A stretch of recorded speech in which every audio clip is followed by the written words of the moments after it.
Okay, so I'm going to show you guys how to use some of the basic controls in Scratch so that you can have a sprite, which is another word for a graphic or a character, and have him move around the screen.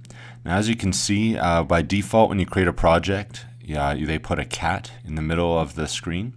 You can click and drag it around, put it wherever you like. Also notice in the bottom right, it shows you an X and a Y value, and that changes as you move your mouse around.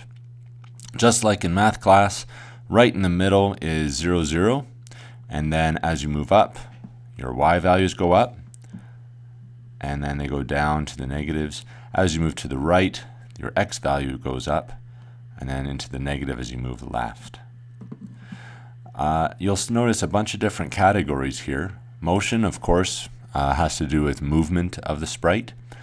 We can even, if we double click on this, move 10 steps, he's going to move 10 steps in that direction. Over here, you can see that the current X value of the cat is 90. And watch what happens when we double click move steps. It goes up 10 to 100. So it moved exactly 10 steps along our X value. And that's going to move 10 steps in the direction that he's facing. By clicking on here, we can see that he's currently facing in that direction. If we change that to be straight up, and then double click move steps, he's going to move 10 steps in the direction he's facing, which is straight up. If you want to change that so he doesn't rotate like this, we can always click this, still have that in that direction, and he's going to keep moving up. Even though he's not pointed up, his actual direction, his orientation is at 0 degrees facing straight up. I like to keep it straight on, and this is good for the rotation style as well. Now we want to get him to control him. So I'm going to start with an event when the green flag is clicked. Normally for your program, you always start with that, at least somewhere in your program. So when that is clicked, then under control, I'm going to have an if, or actually I'm going to start with a forever loop. The reason why you have a forever loop is because I want it to check whether I'm pushing a button, not just once, the moment I'm clicking the green flag. I want it to check it all the time. Now I'm going to put in there if, then. If something is true, then do whatever is inside this bracket. That's what that means.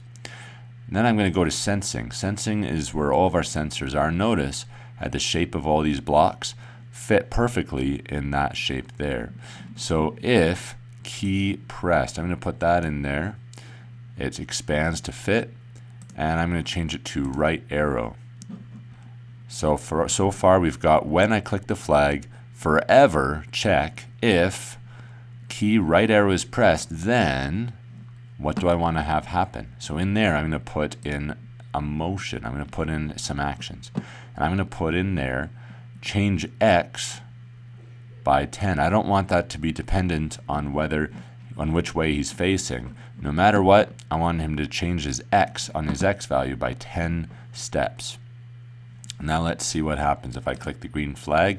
Notice it's highlighted, meaning this text or code is working. It's active. Now if I push the right key,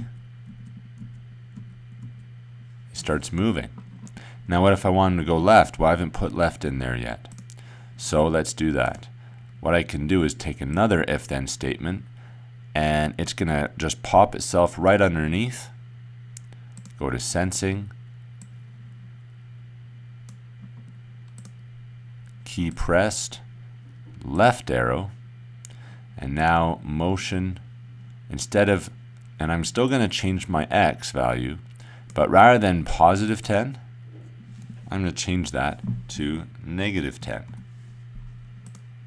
Now let's see how that works. Left key, right key. And notice the changing X values right there. So that's a bit of an intro.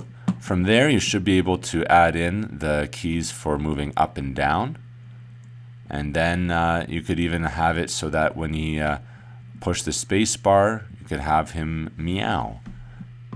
Now just for that, if obviously the sounds are going to be in the sounds thing, and let's just do that. Right now, let's make him meow.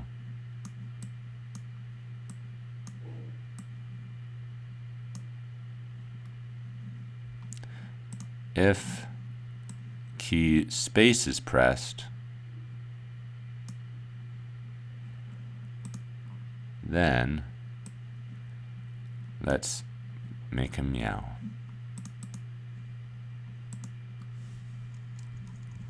So it's still moving around, and then I push the space bar, and he meows. And that's it.